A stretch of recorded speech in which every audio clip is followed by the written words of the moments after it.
ট্রাম্পের ভাষ্যমতে ধ্বংস হয়ে যাওয়া ইরানের নৌবাহিনী এবার মধ্যপ্রাচ্যে যুক্তরাষ্ট্রের সামরিক ঘাঁটিতে পুরোদমে হামলা শুরু করেছে। অঞ্চলটির 3 দেশ সংযুক্ত আরব আমিরাত, বাহরাইন এবং কুয়েতে অবস্থিত যুক্তরাষ্ট্রের 3টি সামরিক ঘাঁটিতে কয়েক দফায় হামলা চালানোর দাবি জানিয়েছে ইরান। শনিবার ইরানের নৌবাহিনী ওই অঞ্চলে আমেরিকান ঘাঁটি লক্ষ্য করে এইসব হামলা চালিয়েছে বলে দাবি করেছে।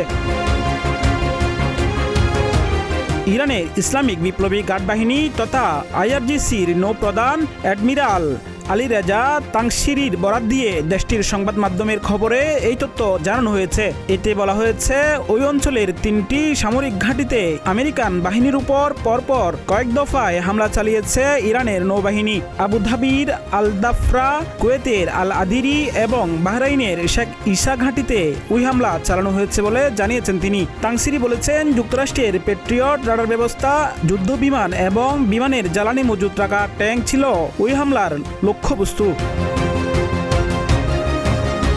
এদিকে ইরানের খারক দ্বীপে আমেরিকান সামরিক বাহিনীর হামলার পর সংযুক্ত আরব আমিরাতে অবস্থিত যুক্তরাষ্ট্রের সব গোপন আস্তানাকে বৈধ লক্ষ্যবস্তুতে পরিণত করার হুমকি দিয়েছে ইসলামিক বিপ্লবী গার্ড বাহিনী আইআরজিসি। শনিবার আমিরাতকে সতর্ক করে দিয়ে আইআরজিসি বলেছে, দ্বীপে হামলার পর আমিরাতে গোপনীয় সব আমেরিকান আস্তানা এখন আমাদের বৈধ লক্ষ্যবস্তুতে পরিণত হবে।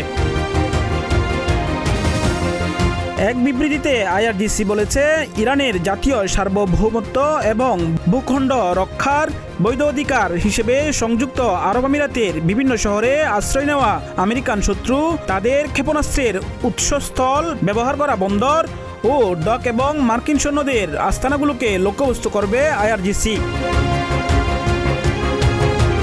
ইরানের আধা সরকারি বার্তা সংস্থা তাসনিম নিউজে প্রকাশিত বিবৃতিতে সংযুক্ত আরব আমিরাতের বাসিন্দাদেরও সতর্ক করে দিয়েছে ইরানের বিপ্লবী গার্ড বাহিনী। একই সঙ্গে আমিরাতের জনবহুল সব এলাকায় সম্ভাব্য ক্ষয়ক্ষতি এড়াতে বন্দর, ডক এবং আমেরিকান সামরিক স্থাপনা থেকে নিরাপদ দূরত্বে সরে যাওয়ার জন্য বাসিন্দাদের আহ্বান জানিয়েছে আইআরজিসি।